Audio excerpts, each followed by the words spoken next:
Hey guys, welcome back to part two of our discussion with Henrik. In this episode, we will have the listener questions for Dividend Athlete.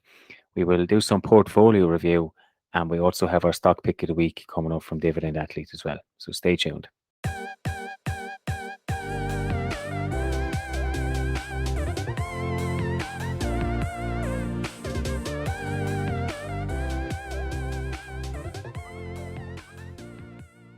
Let's go to some of the listeners' questions then now, and there are quite few. And the first one, as always on our show, is from Phil. And he is asking us about diversification. He is wondering, for all three of us, what we think about how many stocks you must have, let's say, as the lowest to call yourself diversified. So he's checking our opinions here.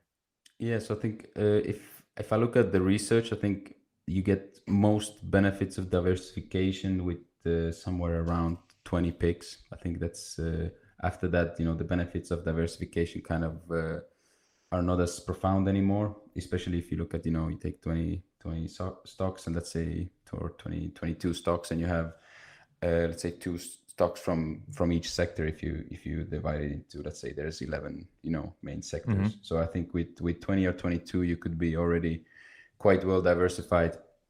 Personally, I like to own a bit more stocks in my portfolio. I think somewhere around 40 mark is where I would feel very well diversified. But obviously you also have to take into account that you need to really like investing, and you need to really like to go through annual reports if you want to hold that amount of stocks in your portfolio. Now, I would have said 11, one per sector, to be completely diversified. But like you, I want to have 32 stocks. I only have 21 at the moment, so I still have plenty of room to add more. But I don't think you need too many to be completely diversified. So when I look at Ray Dalio, what he says, and it's not so much about stocks, but just in general about diversification, I think beyond 10, it doesn't really add a lot of additional value anymore.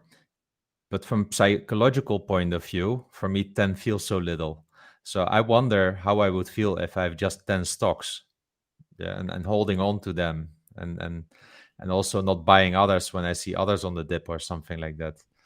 So I think psychologically, for me, just 10 would be really hard, and that's why my ideal is the same as you, Henrik. It's 40 stocks, just because I've done it in layers, and I would then never lose more than 5% of a stock goes bankrupt, our company. I really like reading, Ray Dalio's work as well. But I think what he's looking for is a little bit different as well. With he's trying to look for some assets that are not correlated and things like this. And exactly. If you're just in dividend stocks, obviously you're gonna be in a way you're quite concentrated in one asset class already. But also I think the way I look at it sometimes is I don't want to have, if dividend income obviously is my main goal, I don't want to have too much income coming from one stock.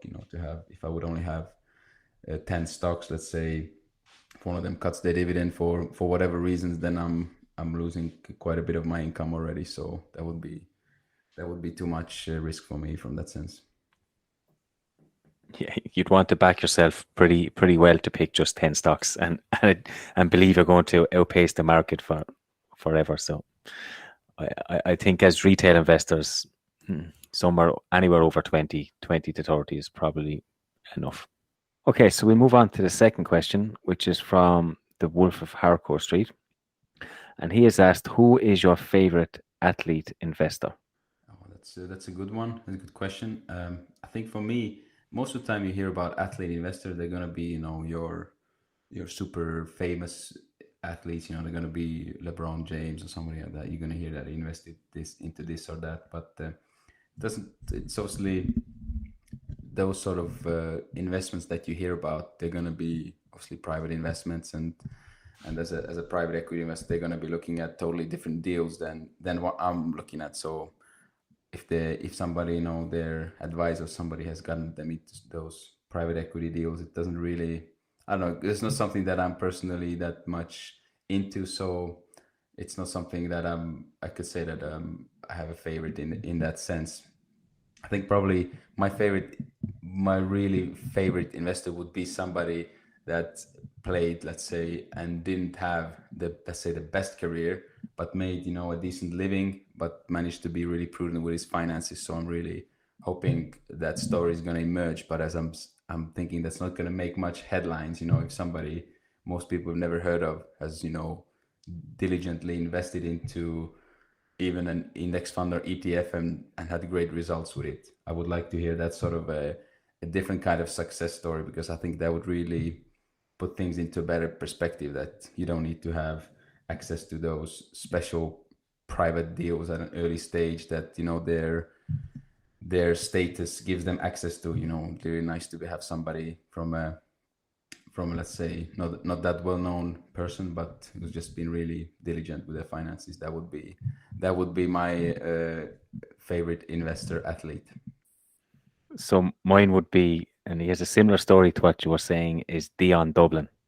You might have heard of him. He played for some top clubs in the UK, but he, he wouldn't have been earning huge amounts of money at the time he played, and he finished, and he's become this huge property developer, and he's gone on to have shows about this as well. So he was really prudent with money, considering the era which he grew up. Finances and money, they all just went out on the piss after games, for example. So he's done really well for himself, and he'd be my favorite at the moment. I have literally no clue. Okay, so we'll move on to Tiago's question, and he has asked us, where do you get your information on earnings dates that you use to make those one-pagers you tweet when earnings are upon us? Yeah, I think that one is for me here.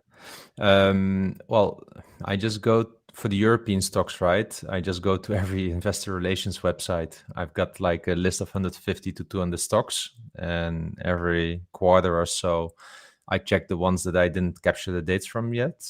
And that's what I use, because any of the online service is not really reliable or not accessible to easily do that.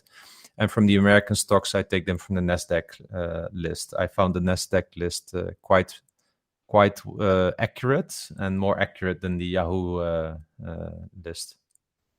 And then the next question, maybe from Gonzalo Jose Pinto. He's saying, looking at the top names like Buffett and Munger, we constantly hear about focusing a lot in a winning business instead of a diversified portfolio. What's your advice to someone who's starting dividend investing but has limited capital?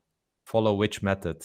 So go straight away for diversification or more for big few people. So let's assume limited capital being 5,000 euro. Yeah, I think it's obviously depends a lot of on whatever you feel most comfortable with, because and what's going to help you stay motivated on that path. Because to be honest, it's the good news is, it's good news, bad news, that the first 5,000 is not going to make a huge difference in your financial future. The what's going to make a difference is you sticking to it and putting money to it for decades to come, and then having a clear plan of how you do that. But I would personally think that, people talk about, I want to find let's say a big winner or something. It's easier said than done. You could I think a lot of content I see online is also like, oh, this is a hot sector, or that is a hot sector.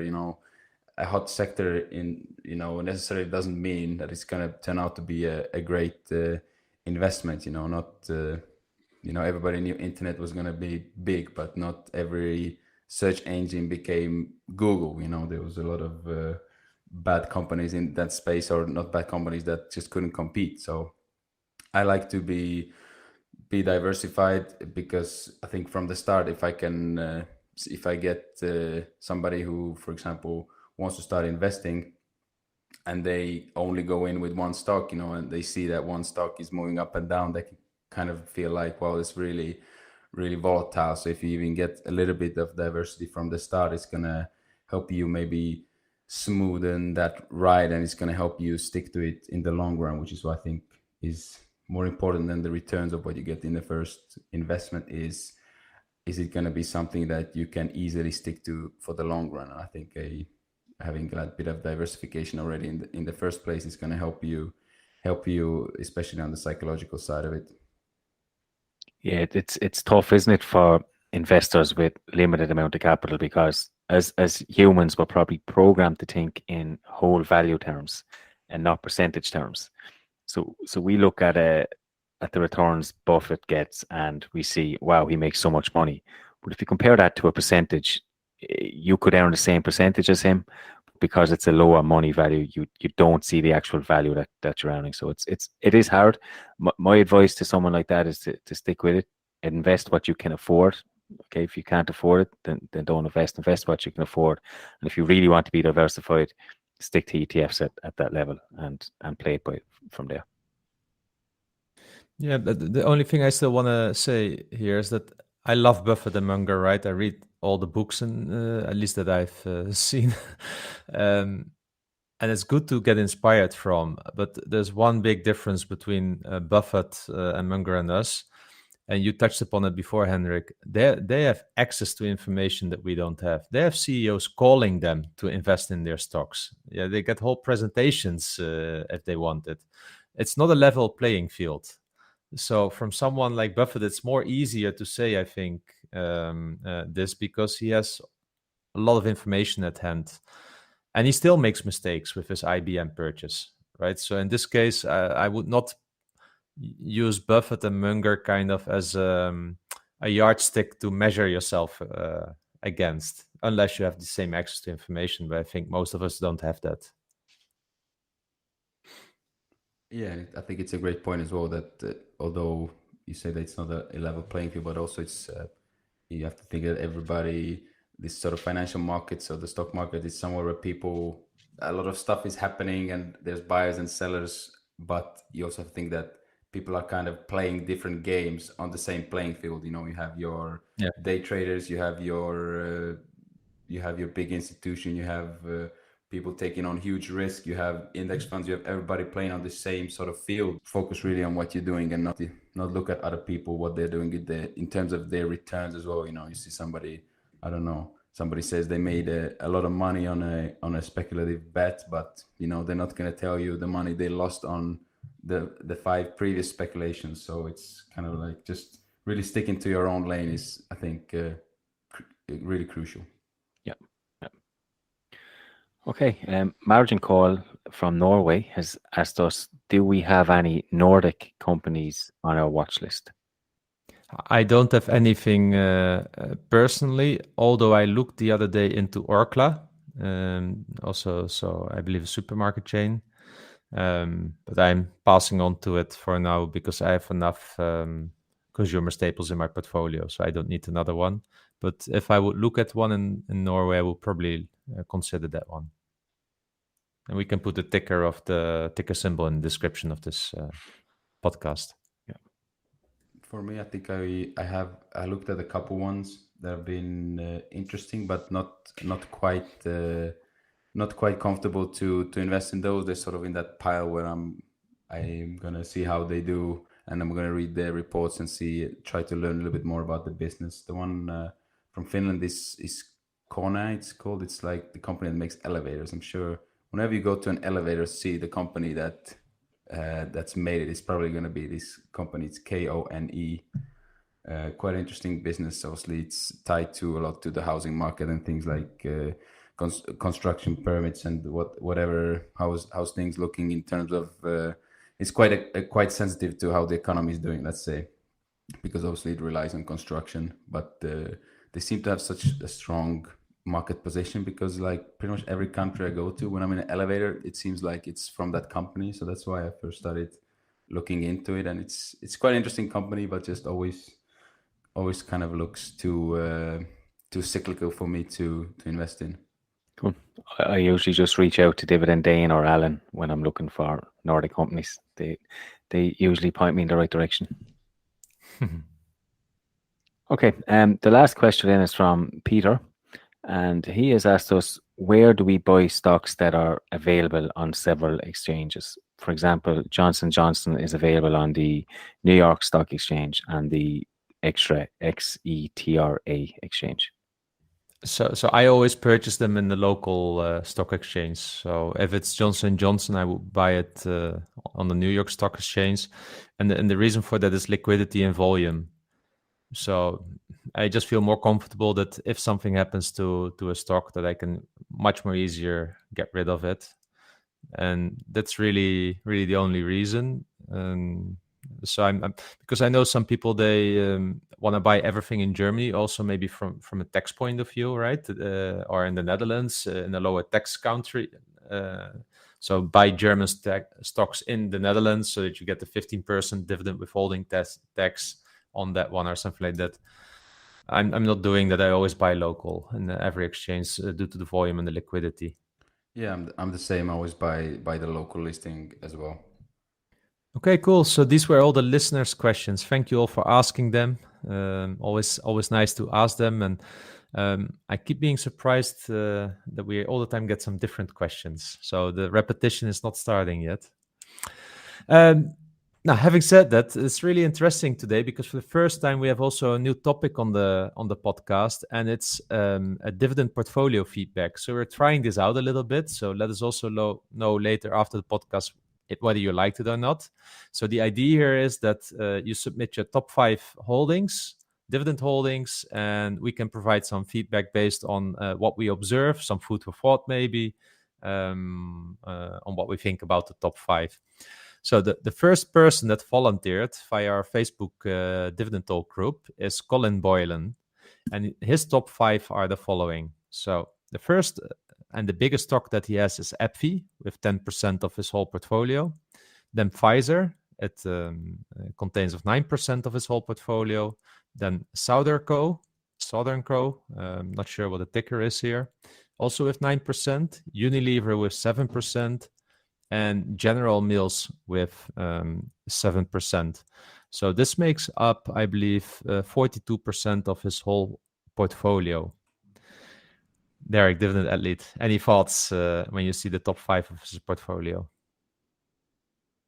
Yeah, obviously quite a lot of well-known names. I couldn't quite catch the first one. What was the first one? Could you say that again?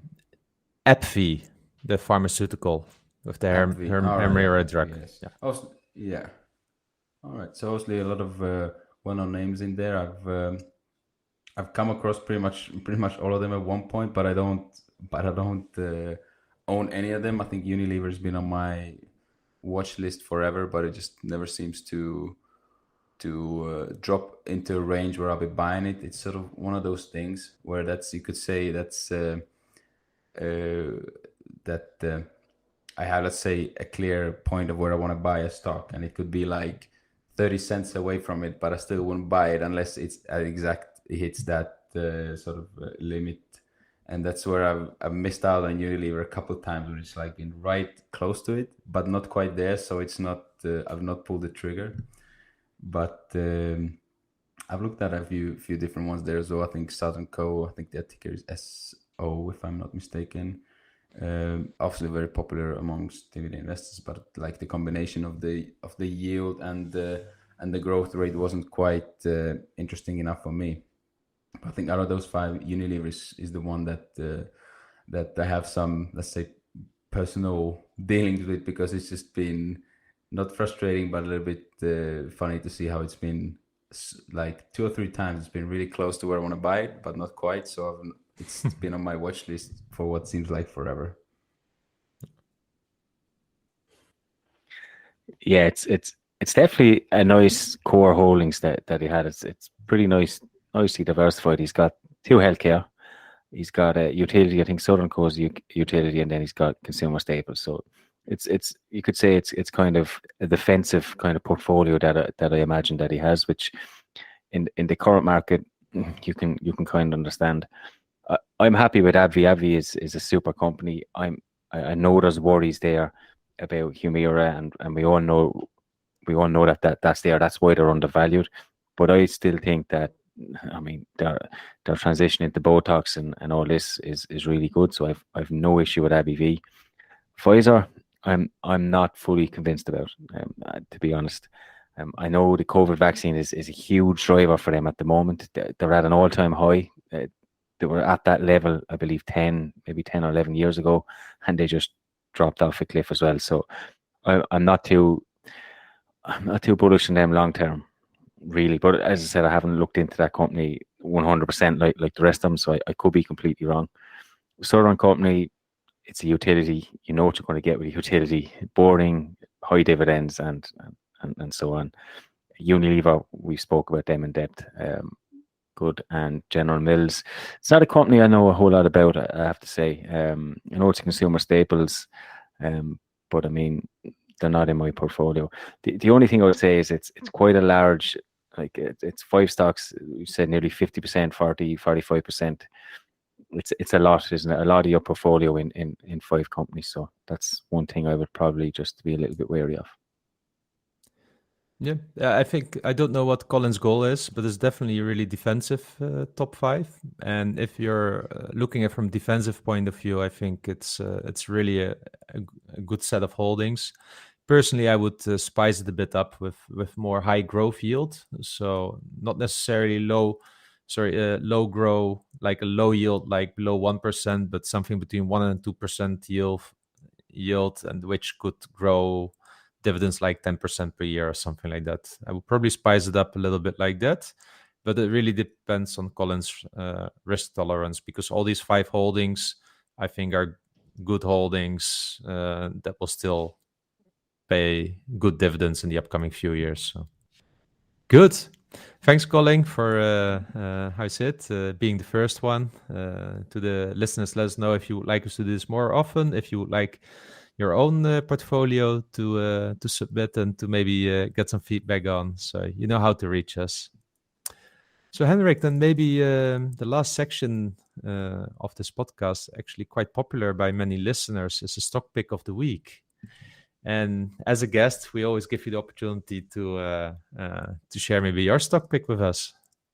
Sure. So I'm gonna go with the company that I just recently added to. I think it was on Wednesday or something. Must have been Wednesday or Thursday when I added to my position there. They just reported earnings, and they had a great half year, and I read through the earnings report, and I still didn't have quite a full position in the company. Still some room to add, so I bought some more shares. So as it was my most recent stock transaction, I'm gonna go and talk about that one. So it's a German company. A German real estate company. It's called DIC Asset. The ticker is DIC.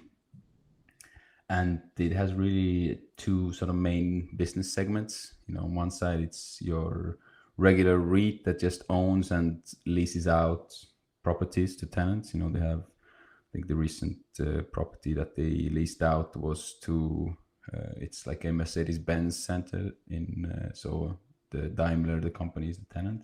But actually the REIT side of things, it's not so exciting about this company. What's really exciting is that the other business side is really fast growing. So they're also an asset manager. They help pension funds and institutional investors to invest in real estate in Germany as well. And that side of business is growing really fast and growing the profits rapidly. They recently launched another fund to invest in some logistics real estate, and that was closed really quickly. A lot of demand for it, and I really like this side of their business because they only put in a little bit of their own money. The rest is funded by other investors and debt, and obviously they collect fees on the whole real estate portfolio of that. So and that side of business grew something like 40% year over year. It grew 33% year over year, so really impressive. And over the last 4 years, it's grown at an average pace of between 30 and 40%. So actually, this side of business is growing really fast. That's what I like. And it also pays a nice dividend, something like 4.6 at the current price. So quite a high dividend. It's well covered, and it's grown at a compounded annual growth rate of almost 14% over the last 5 years. So a nice combination of yield and growth there that I really like. So you have one side of business really, really boring and stable, and the other side growing fast. So that's gives you a quite nice mix of income and growth. And I just added to my position. Also, it's run up quite a bit already. Last year it was at around 11 euros per share when I started to accumulate the position. And I know sometimes people are hesitant to average up into their position. It sort of feels like, well, why am I increasing my cost basis here? But I was really confident of adding more shares at close to 15 euros per share, even after it's run up, something like 35%, because I still believe it's worth more than what it's currently trading at. And if you look at their sort of net asset value and the current funds from operations multiple they're trading at, I feel it's really a good pick at this point, and that's why I felt confident to add to my position. Super. I must confess, I never heard of the stock before, and you made me really curious now. So after the show, I think I will look it up, because I like such businesses that have a core asset in there and then having diversification in it with, still in the same kind of industry, but like total different product there in the market. So yeah, really nice one. So I'll put the ticker also in the description of the podcast so that people can look it up when they listen to this. Awesome. Yeah, I think you've really hit it on the nail there, because like so that having that core if they would have that other business segment in something totally different, that's something normally that would put me off, because I don't want to see a company that I own trying to do something completely different. That they are sort of leveraging their experience and know-how in this sector, and finding a more, let's say, high margin way for them to generate profits from it. So that's what I really like, and especially seeing how quickly the assets under management are growing, and the popularity of their funds. That's really giving me confidence, and it's a business that I like to monitor, because they are growing fast and seem to be doing a lot of the right things, and it's good to see something that's still undervalued by my estimates, because it's certainly getting harder and harder to find in current environment. I think the key thing there, and you mentioned, is the assets under management is growing fast. We know companies that asset management, reputation is vital, and they if they have no reputation, they just stay stagnant or they decline. So the fact that they are growing means that there is institutional support out there for them. And just looking at their share price, I mean, their all-time high was back in 2008. They were at 30 euro, so they're still a long ways off of what they were previous. So it looks like they have plenty of room to grow on that element. But as European DJI said, I've never heard of these before, but I've just quickly scrambled and wrote down, and I will definitely be checking them out this week. So thanks for that. So with that, we came to the end of the show. Thanks for joining us today, Henrik. And I must say, I'm really impressed by your knowledge that you accumulated as a professional football player, because I can imagine that focuses a lot on training and staying in shape. But when I hear you talking about the stock picks and such, I think you're pretty well proficient in finance, and it sounds like it sounds like you might have a career in that afterwards. When I hear you talking, it's I don't know. That really, I'm really impressed with your knowledge about all of this investing and such. Thanks, and obviously thanks for having me. Really like what you guys are doing with it as well, because we all know that dividend investing is hugely popular in America, and there's a lot of resources and material on that over there. But to have that European twist to it, I think it's so refreshing. Obviously, because I'm from Europe and I've lived here all my life. It's nice to see from this sort of European point of view on it, because it's definitely something that is not as well well covered in Europe as it is over in the US. So it's a pleasure to be on here, and keep up the good work, guys. And just before we go, I do want to mention your website. It's a fantastic resource, so I recommend all our listeners to check it out. It's dividendathlete.com. You've got, as I said before, you've got ebooks, you've got membership, you've got blog articles, you've got a whole host of things there. So definitely go and check it out. And Henrik, thanks again. It's been really interesting for me to talk to a professional athlete. Always been my dream. It's my two sons' dreams in there as well. So hopefully they might get to your level and have a similar business head while doing it. But it's been an absolute pleasure talking to you. We will leave it at that, and we will see you all next week.